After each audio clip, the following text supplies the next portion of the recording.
The presumption is one of guilt, and Theo had to admit it was difficult to think of Mr. Duffy in terms of innocence, at least in the opening minutes of the trial. Why would Mr. Duffy kill his wife? Mr. Hogan posed this question to the jury in such a way that it was obvious he had an answer. Money, ladies and gentlemen. With great drama, he snatched a document from his table and announced, "This is a life insurance policy for $1 million, purchased by Mr. Peter Duffy 2 years ago, insuring the life of his late wife, Myra Duffy." Dead silence. The guilt seemed to grow heavier. Mr. Hogan flipped through the policy as he discussed it and seemed to lose some steam. When he was finished with it, he tossed it back on the table, then launched into a rambling discussion of Mr. Duffy's business woes. He was a real estate developer who had scored big, lost big, and at the time of his wife's death was being squeezed by some banks.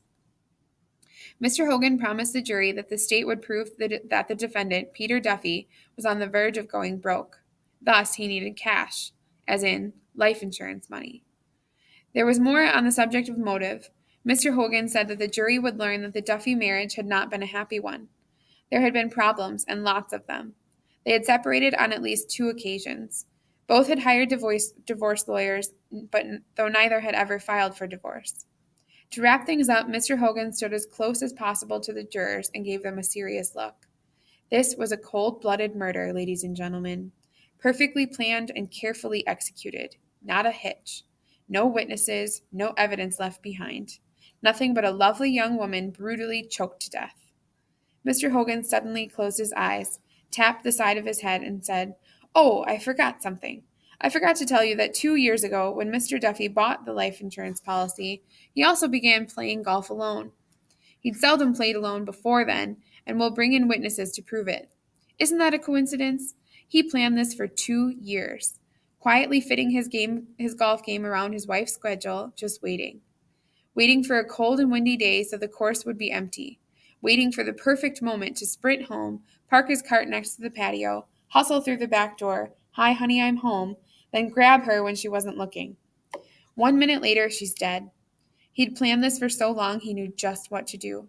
He grabbed her jewelry, grabbed his expensive watches, and grabbed the guns, so the police would think it was the work of a burglar. Seconds later, he was out the door, back in the golf cart, flying along the fairways to number 5 on the North 9, where he took out a 4-iron, casually hit a nice shot, and finished another lonely game of golf. Mr. Hogan paused. All was silent. He picked up his legal pad and returned to his seat. 90 minutes had passed. Judge Gantry rapped his gavel and said, "Let's take a 10-minute recess." Mr. Mount gathered his class at the end of a narrow hallway on the second floor. The boys were chatting excitedly about the drama that they'd just witnessed. "This is much better than television," one said. "All right," Mr. Mount said. "You've heard only one side of the case. Just for fun, though, how many think he's guilty?" At least a dozen hands shot up. Theo wanted to vote yes for guilt, but knew it was premature. "What about the presumption of innocence?" Mr. Mount asked. "He did it," said Darren, the drummer. Several others voiced their agreement. "He's guilty," said Brian, the swimmer.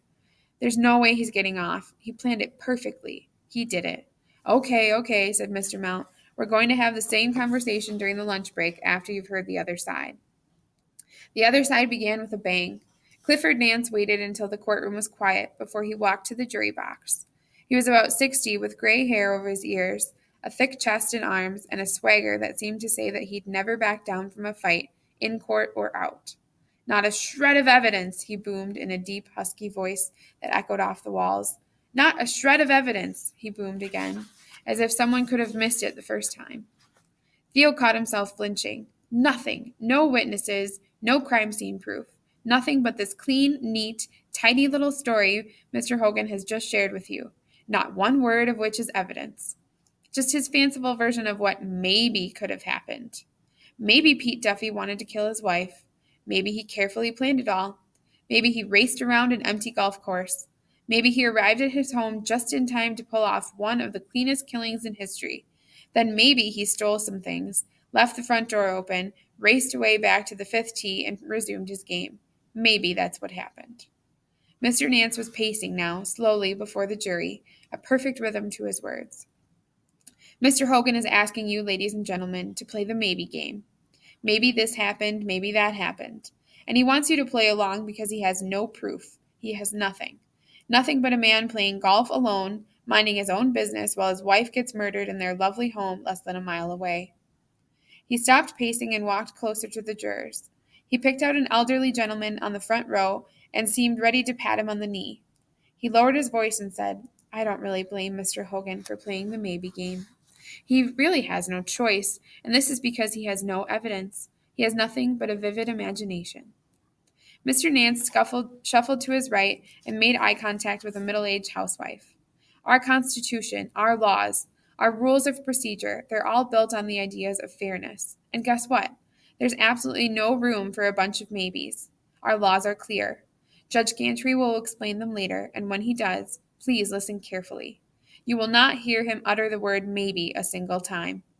What you will hear is the very well-known and time-honored and old-fashioned American rule that says when the state accuses you of a crime, the state must walk in here with all of its resources, investigators, police, experts, prosecutors, crime scene analysts, all of these smart and experienced people, and prove beyond a reasonable doubt that you did, in fact, commit the crime. Mr. Nance shuffled to his left and looked sincerely and convincingly at the 6 jurors on the second row. He spoke with no notes, his words smooth, almost effortless, as though he'd done this 1,000 times, but had lost none of his passion. Beyond a reasonable doubt. Beyond a reasonable doubt. The state has a heavy burden, one that it cannot possibly meet. He paused while everyone took a breath. He walked to the defense table, picked up a yellow legal pad, but did not look at it. He was an actor on center stage, and he knew his lines by heart. He cleared his voice, then at full volume continued. Now, the law says that Pete Duffy does not have to testify, does not have to call witnesses in his defense, does not have to prove anything. And why is this? Well, it's very simple. He's protected by one of our most cherished safeguards. It's called the presumption of innocence. Mr. Nance turned and pointed at his client. Pete Duffy sits here, an innocent man, same as you, same as me.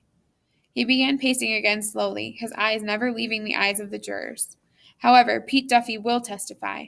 He wants to testify. He can't wait to testify. And when he takes that seat right here on the witness stand, he will testify under oath, and he will tell you the truth. The truth, ladies and gentlemen, is something far different from the little story Mr. Hogan just created. The truth, ladies and gentlemen, is that Pete Duffy was indeed playing golf that fateful day, and he was alone, his preferred way of playing. The records will reflect that he teed off at 11:10, drove away from the first tee in his own golf cart, one that he keeps in his garage, as do most of his neighbors. He was on the course, alone, while his wife was at home getting ready to leave for a lunch in town. A thief, some unknown criminal, who's still at large and will probably remain so at the rate we're going, entered the house quietly and mistakenly thought no one was home. The alarm was off. The front door was unlocked, as was the back door. This is still not, uncommon in this neighborhood. Unexpectedly, the thief encountered Myra Duffy, attacked her with his hands because he had no weapon, and at that point he became something else. He became a murderer. Mr. Nance paused and walked to the defense table, where he picked up a glass of water and took a long drink. Everyone watched him. There was nothing else to watch. And he's still out there, he said suddenly, practically yelling. Or he could be here, he said, waving his arms, taking in the entire courtroom. Since we're playing the maybe game, then maybe he's here watching this trial. Why not? He's certainly safe from Mr. Hogan and his gang. Theo noticed that several of the jurors glanced toward the spectators. Mr. Nance shifted gears and talked about the life insurance policy, and specifically the fact that Mr. Duffy had indeed purchased one that made him the recipient of $1 million in the event his wife died. But there had been an identical policy on his life, naming Mrs. Duffy as the recipient. They had simply done what most married couples do. They had purchased dual policies. He promised to prove to the jury that Pete Duffy's business affairs were not nearly as dire as Mr. Hogan claimed. He admitted that the Duffys had struggled with their marriage and they had separated on more than one occasion, but they had never filed for divorce. In fact, they were determined to work through their differences. Mr. Mount sat in the second row in the balcony behind his students. He chose his spot carefully so he could see all 16 if necessary. So far, they had been riveted by the opening statements. Not surprisingly, Theo was more engaged than the others. He was exactly where he wanted to be. When Mr. Nance finished, Judge Gantry called for an early lunch recess.